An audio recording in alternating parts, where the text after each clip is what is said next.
अस्सलाम वालेकुम, welcome back to another video. आज हम एक्सरसाइज 1.3 का क्वेश्चन नंबर 2 सॉल्व करेंगे। क्वेश्चन नंबर 2 में हमारे पास जो गिवन डाटा है वो मैंने बोर्ड पर लिख लिया है।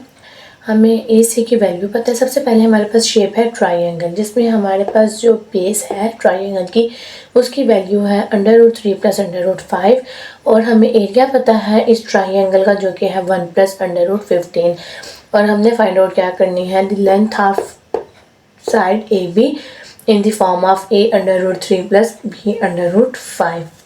अब हम इसको स्टार्ट करते हैं क्योंकि हमें एरिया गिवन है तो हम एरिया से इसको स्टार्ट करते हैं। वैसे तो हमारे ट्राइंगल में अगर दो वैल्यूज दो साइड्स गिवन हो तो हम थर्ड साइड को फाइंड आउट करने के लिए पाइथागोरस थ्योरम भी यूज़ कर सकते हैं, बट यहाँ पर हमारे पास सिर्फ एक साइड है और बेस है, सॉरी हमारे पास यहाँ पर एक साइड और एरिया है, इसलिए हम यहाँ पर एरिया फार्मूला यूज़ करेंगे। तो सबसे पहले हम लिख लेते हैं area of triangle. Area of triangle हमारे पास कितना है 1 + √15, ये मैंने लिख लिया। और एरिया फॉर ट्राइंगल हमारे पास बेसिकली फार्मूला क्या है 1/2 multiply base multiply by H, ये आप सबको पता है। हमने यहाँ पर फार्मूला पुट कर दिया और 1 + √15 को हम एज इट इज़ यूज़ करते रहेंगे। सबसे पहले हम यहाँ पर वैल्यूज पुट कर लेते हैं 1/2 एज इट इज़। बेस हमारे पास, क्योंकि बेस मैंने बताया है AC है और AC हमारे पास क्या है √3 + √5 और एच हमारा साथ एज इट इज़ रहेगा क्योंकि एच हमने फाइंड आउट करना है। एच होती है हाइट और हाइट AB है जो कि हमें फाइंड आउट करनी है √15। अब क्योंकि एच फाइंड आउट करना है इसलिए एच को हम एक साइड पर रखेंगे, बाकी सारी चीज़ें हम दूसरी साइड पर ले जाएंगे। अकॉर्डिंग टू मैथ्स रूल जो चीज़ अगर हमें लेफ्ट हैंड साइड से राइट हैंड साइड जाना हो तो हमें ऑपरेशंस को ऑपोजिट करना पड़ता है। सबसे पहले हम इस 2 को शफल करते हैं तो 2 यहाँ पर क्या हो रहा है डिवाइड, तो अगर हम दूसरी साइड पे लेके जाएंगे तो वो क्या हो जाएगा मल्टीप्लाई।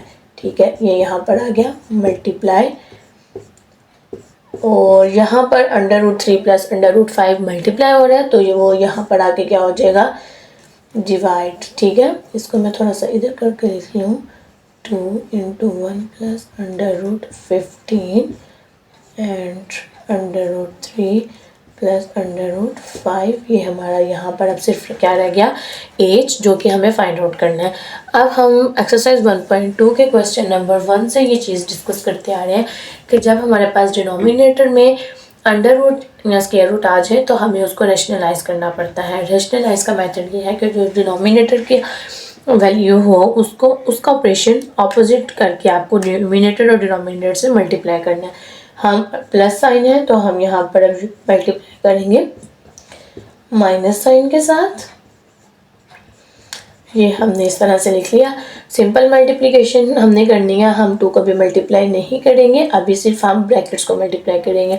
जब भी हमारे पास 2 ब्रैकेट्स आती हैं तो हम फर्स्ट ब्रैकेट की फर्स्ट डिजिट को सेकंड ब्रैकेट से मल्टीप्लाई करते हैं और फिर second value of first bracket को हम सेकंड ब्रैकेट से मल्टीप्लाई करते हैं। अब सबसे पहले 1 मल्टीप्लाई होगा √3 - √5 के साथ और फिर हम मल्टीप्लाई करेंगे √15 को,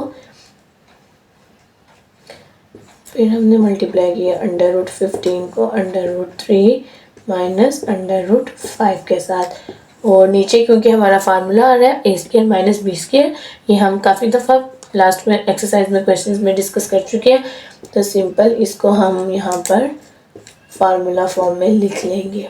ठीक है, आई होप आपको यहाँ तक क्लियर है। अब सिंपल हमने मल्टीप्लिकेशन जो की है उसको ओपन कर लेना है। ये मल्टीप्लिकेशन स्टेप को सॉल्व करेंगे। 1 को जब मल्टीप्लाई किया तो एज इट इज़ हमारे पास वही वैल्यू आ जाएगी और यहाँ पर अब ये ब्रैकेट ख़त्म होके नेक्स्ट हम करेंगे 15 और 3 को मल्टीप्लाई करना तो 15 × 3 = 45 और यहाँ पर आ जाएगा क्योंकि माइनस साइन है तो अब प्लस माइनस माइनस होके 15 × 5 = 75 हमारे पास ये वैल्यू आ गई। और यहाँ पर क्योंकि ये स्क्वायर्स कैंसिल होके 3 - 5 आ जाएगा। अब 2 भी एज इट इज़ रहेगा, अभी हम 2 को मल्टीप्लाई नहीं करेंगे, -√15 भी 5 भी एज इट इज़ रहेगा। अब 45 को हम सिंप्लीफाई कर लेते हैं तो 3 से स्टार्ट करेंगे because last digit is odd number, तो 3 × 1 = 3 5 = 15 अगेन विथ 3 5 = 15 5 1 = 5 और 75 का भी कर लें तो ये भी 3 से स्टार्ट करेंगे। 3 2 ज़ा 6, 1 कैरी तो 15 हो जाएगा। 3 5 ज़ा 15, देन 5 5 ज़ा 25 एंड 5 1 ज़ा 5। यहाँ पर 45 जो है वो इस फॉर्म में आ जाएगा 3 स्क्वायर, क्योंकि 3 2 टाइम आ रहा है, मल्टीप्लाई बाय 5। देन यहाँ पर आ जाएगा 3 मल्टीप्लाई बाय 5 स्क्वायर ओवर -2। अब देखें ये 2, अब 2 2 जो है हमारी कटिंग हो सकती है क्योंकि सेम हो रहा है और 2 यहाँ पर मल्टीप्लाई हो रहा है, इसलिए मैंने 2 को यहाँ पर मल्टीप्लाई नहीं किया था। अब ये 2 और ये 2 कैंसिल हो गए हमारे, और √3 माइनस √5।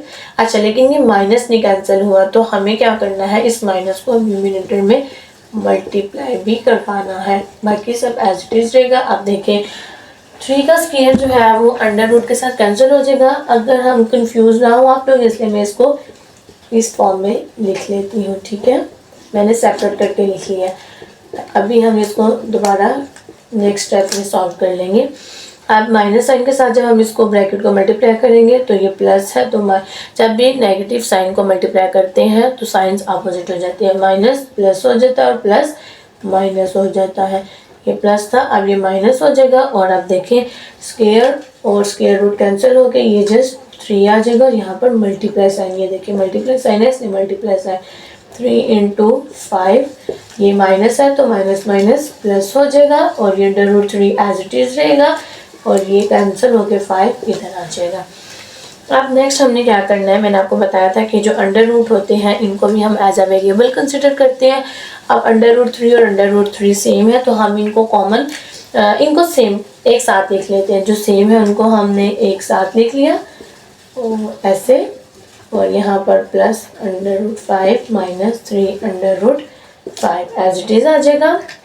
अब क्या होगा कि √3 दोनों में सेम है, तो इसलिए मैंने क्या किया, √3 को कॉमन ले लिया, अंदर आ जाएगा -1 प्लस 5, और यहाँ पर भी हमने √5 को जब कॉमन लिया तो अंदर आ जाएगा, जब कुछ नहीं है तो 1 है, -3।